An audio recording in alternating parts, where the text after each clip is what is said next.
안녕하십니까. 2월 9일 토요일 SBS 뉴스입니다.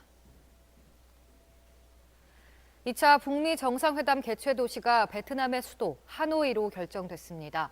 북한의 요구를 미국이 수용한 셈인데 트럼프 대통령은 김정은 국무위원장의 지도력으로 북한이 경제 대국이 될 거라며 정상회담 분위기를 띄웠습니다. 워싱턴에서 손성민 특파원입니다. 스티븐 비건 미 대북정책특별대표가 오늘 오전 강경화 외교부 장관과 이도훈 한반도 평화교섭 본부장을 잇따라 만났습니다. 지난 2박 3일간의 방북 협의 결과를 설명하기 위해서인데 비건 대표는 생산적 협의였다고 평가했습니다. 김혜영 기자입니다.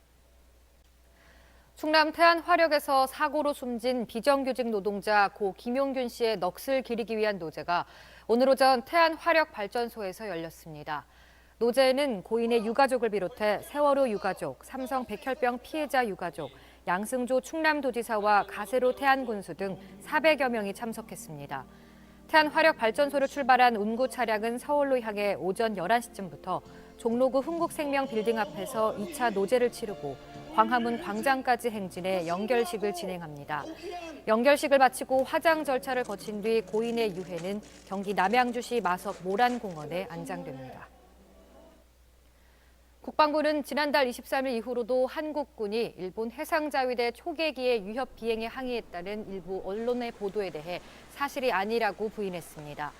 국방부 당국자는 일본 초계기가 지난달 23일 이어도 인근 해상에서 우리 해군 함정을 향해 위협 비행을 했다고 발표한 이후 일본 초계기의 위협 비행은 없었다며 따라서 위협 비행에 대해 일본 측에 항의한 적도 없다고 밝혔습니다. 앞서 아사히 신문은 한국군이 지난달 말과 이달 초 사이에도 일본 해상자위대 초계기의 위협 비행에 대해 일본 측에 항의했다고 보도했습니다.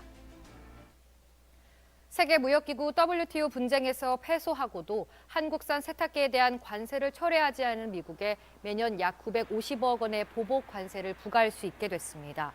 WTO는 오늘 새벽 한국이 미국산 수입품에 연간 8,481만 달러의 보복 관세를 매길 수 있다는 결정을 내렸습니다. 한국은 미국이 2016년 9월 세탁기 분쟁에서 최종 패소하고도 이행 기간까지 관세를 철회하지 않자 지난해 1월 WTO에 미국을 상대로 관세를 부과하겠다고 요청했습니다. 알뜰 주유소에서 판매되는 휘발유와 경유 가격이 유류세 인하 약발이 떨어진 데다 국제유가 급락세도 중단된 데 따른 이유로 2주 연속 사실상 제자리 걸음을 한 것으로 조사됐습니다. 한국석유공사 유가정보 서비스인 오피넷에 따르면 이달 첫째 주 전국 주유소의 보통 휘발유 판매 가격은 전주보다 리터당 평균 0.7원 내린 1,344원으로 집계됐습니다. 자동차용 경유도 1,242.6원으로 한 주 만에 역시 0.7원 내리는 데 그치면서 사실상 보합세를 나타냈습니다. 뉴스를 마칩니다. 고맙습니다.